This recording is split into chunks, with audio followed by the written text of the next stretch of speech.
અલ્યા ભાઈ, હવે આપણા ગામમાં દારૂ વધતો જાય રહ્યો છે. નાના નાના છોકરાઓ પણ ખૂબ જ દારૂ ચડી ગયા છે.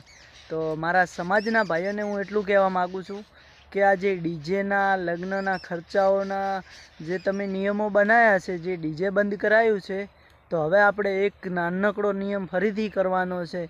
શું મારી આ વાતનું પાલન કરશો મારા વાલા ભાઈઓ?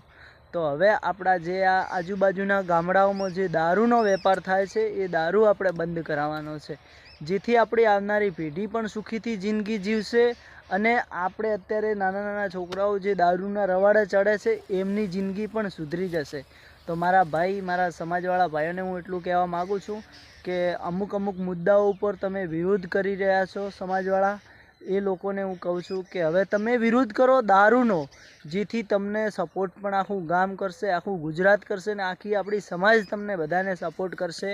પણ તમે ભેગા થઈ સંગઠન કરીને આપણા આ ગુજરાતમાં જે દારૂ સપ્લાય થાય છે, જે મોટા ભાગે દારૂ વેચાય છે, એ બંધ કરાવો, જેથી આપણા ગામની મહિલાઓ, આજુબાજુના ગામની મહિલાઓ, કોઈના બેન દીકરીઓ પણ આશીર્વાદ આપશે તમને અને ખૂબ પુણ્ય મળશે જો આ કામ કરશો તો.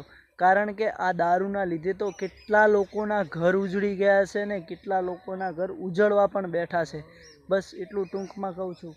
તો મારા વાલા ભાઈઓ, જુઓ આ એક દારૂડિયો પડ્યો, જુઓ આ હાલ જ ગામમાંથી 2 ઠેલી પીને આવ્યો છે, દેખાય?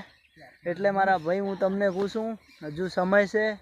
આવી રીતે આજે તમે ડીજેનો બંધારણ કર્યું ને અમુક થોડુંક વાત થઈ હતી, ગબ્બર ઠાકોરને સમાજની બહાર કાઢ્યા, અમુક એક દીવદરમાં સરપંચને બહાર કાઢ્યા.